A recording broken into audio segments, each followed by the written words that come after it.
পরিষ্কার করবো নিজে নেবে পরিষ্কার করে এই জায়গায় গোসল করবো আর নৌকা চালাবো।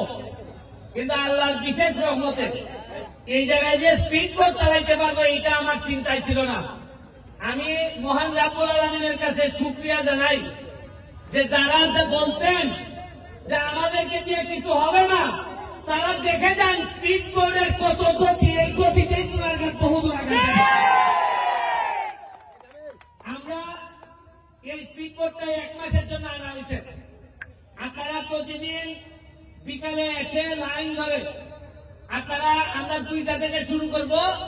আপনারা আজকে তাড়াহুড়া করার কিছু নাই, আপনারা আসবেন বাচ্চারা বা যারাই উঠতে চান 5 জন করে এইখানে আমরা আপনাদেরকে স্পিড বোট চালানোর ব্যবস্থা করব। আর বিষয় থেকে আজকে রাতে আমাদের আলোকসজ্জা হবে। আমরা আকাশটাকে আলোকিত করতে চাই সোনারঘাটের বাজার। আপনারা থাকবেন, মাগরিবের নামাজের পরেই আমরা আকাশটাকে আলোকিত করব। আমি শুধু আপনাদের কাছে একটাই যে আমরা সবাই মিলে বঙ্গবন্ধুর সোনার বাংলা বানাইতে চাই, সবাই সহযোগিতা চাই। আমি একা সব পারবো না, তবে আমি নমুনা দেখাই দিয়ে যাচ্ছি। আরে আমার একটা বিশ্বাস আছে, এমপি হিসাবে যদি আর নাও থাকি, আমি যদি পৃথিবীতে বেঁচে নাও থাকি, তাও বলে দিতে পারবো সোনারঘাটের মরা নদীকে জীবিত করে দিতে চাই। যারা আমাকে সহযোগিতা করেছেন, দুলাল হাজি, আমাদের বাহার, আমাদের তাজুল বাহার, আমাদের সোহাগ, তানিম, যারা করছেন সবার প্রতি আমার কৃতজ্ঞতা রইল। বিডি কিনের প্রতি আমার কৃতজ্ঞতা রইল। বিডি কিন এখানে আইসা আমাদের ময়লা পরিষ্কার করে গেছে। শুনেন, 4.5 মাসে মাত্র নমুনা দেখাইছি। এইবার বুঝেন 4.5 বছর হইলে কি দেখবেন। পরিষ্কারের কাজ পুরা 3 কিলোমিটার রাস্তা হবে, ওয়াকওয়ে হবে, এই স্পিড বোট চলবে। এইখানে চেয়ার টেবিল দিয়ে আপনারা বসে বিকালবেলা চা খাবেন এবং সুন্দর পানির ব্যবস্থা করব। আপনারা যে এই বাড়িগুলো আছেন, আপনাদেরকে বলি, আপনারা ময়লার পানি আল্লাহর রাস্তে পৌরসভার সাথে আলাপ করে আপনারা যার যে ময়লা পানিটা যদি নিজেদের মধ্যে রাখেন, যেভাবে আমার বাসায় আমি রাখি। আমি তো আমার বাসার ময়লা নদীতে ফেলি না। আপনাদের সাথে আমি, আপনারা আমার লোক, আপনারা আল্লাহর রাস্তে ময়লা ফেললেন না, কারণ ময়লা ফেললে আপনাদের সাথে যুদ্ধ করে আমরা পারবো না।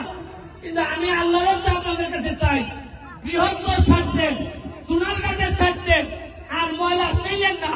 ময়লা পরিষ্কার করতে 40 বছর লাগছে। আপনাদের সহযোগিতা আমি চাই।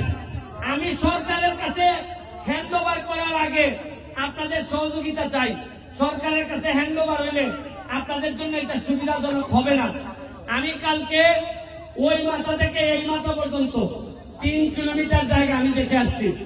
পুরা 3 কিলোমিটারে দেখবেন পর্যটন কারে কয় আমরা দেখায় চালবো। আমি বলছিলাম কিনা যে যারা ঘাম দিয়ে গোসল করে তারা ইতিহাস বদলায়। ঘাম দিয়ে গোসল করতে যেহেতু শিখছি, আপনারা আশ্চর্য হবেন। এই যে ক্যামেরাগুলা, প্রতিটা ক্যামেরা $1000 ইনকাম করে। জীবনে চিন্তা করছেন, ভিডিও হয় মরা নদীর উপরে, $8 ইনকাম হয়, $2 ইনকাম হয়। এইটাই এই প্রথম সোনারঘাটের মাটিতে শুরু হয়েছে। এইটার জন্য আমি মনে করি আপনারা খালি সোনারঘাটের লোক না, এখানে হবিগঞ্জ থেকে ইউটিউবার আসছে, এখানে বিভিন্ন জায়গা থেকে ইউটিউবার আসছে, ঢাকা থেকে ইউটিউবার আসছে।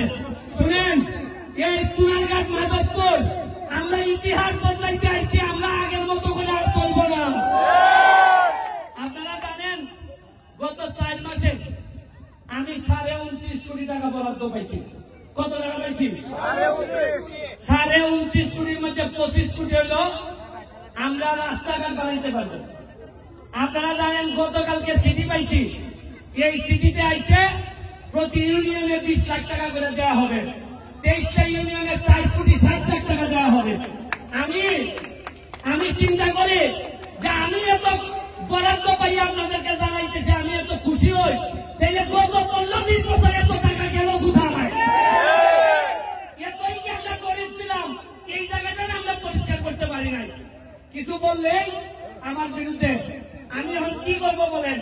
কারো বিরুদ্ধে বললে আমার বলে যে আগামীবার এমপি দাঁড়ান, তোমার ভোট নাই। আমি বলছি আমার আর এমপি লাগতো না। আরে নিজের জন্মস্থানের সেবা 5 বছর পাইছি, এর যে সৌভাগ্য আর কিছু হয় না, এটাই আমার জন্য যথেষ্ট। আপনারা তরুণ যারা আছেন, ইয়াং যারা আছেন, আজকে দেখেন চা বাগানের শ্রমিক ভাই বোনেরা, এরা আগে জানতোই না যে এদের এত সুবিধা আছে। আমি কথা দিচ্ছি, আমার এলাকায় যত চা বাগানের শ্রমিকরা আছেন তাদেরকে একটা পর্যটন নগরী বানাইয়া এরা যেন আর পিছনে তাকাইতে না হয়, এই ব্যবস্থা আমি করে দিব। সত্যি আমাদের যারা বাচ্চারা আছেন, আমরা একটা ইংলিশ মিডিয়াম স্কুল চালু করছি। আমরা ইংলিশ মিডিয়াম বাচ্চারা পর্যটন নগরী বানাইতে গেলে ইংলিশ লাগবে, পর্যটন নগরী বানাইতে গেলে কম্পিউটার লাগবে। আমরা কম্পিউটারের ট্রেনিং শুরু করছি। আমরা ইংলিশের সাইফোর্স কোচিং এর সাইফোর্সকে নিয়ে আসছি আমরা সোনারগাঁও যাদবপুরে। খালি এটা না, আপনারা জেনে খুশি হবেন, হেলিকপ্টার আইসা কোম্পানিরা আমার কাছে জায়গা চাইছে। তারা সিলেট যাওয়ার সময় এরা সোনারগাঁতে স্টপেজ দিতে চায়। যেভাবে কাউন্টার স্বাস্থ্যগঞ্জে যেভাবে কাউন্টার আছে, এনা গাড়ি দাঁড়ায়। আমার সাথে কথা হইতেছে, সোনারগাঁতে হেলিকপ্টারের কাউন্টার হবে। হেলিকপ্টার নামে আপনারা নেবেন না কেন? আপনারা জেনে খুশি হবেন, আগামী মাসের দিকে আমাদের এখানে টেকনিক্যাল কলেজ হইতেছে, টেকনিক্যাল কলেজের কাজ শুরু হইতেছে। আপনারা জানেন ট্রাক্টর প্রতিদিন এখন গর্ত ভরাটের কাজ করে, রাস্তায় রাস্তায় গর্ত ভরাটের কাজ করে। আমি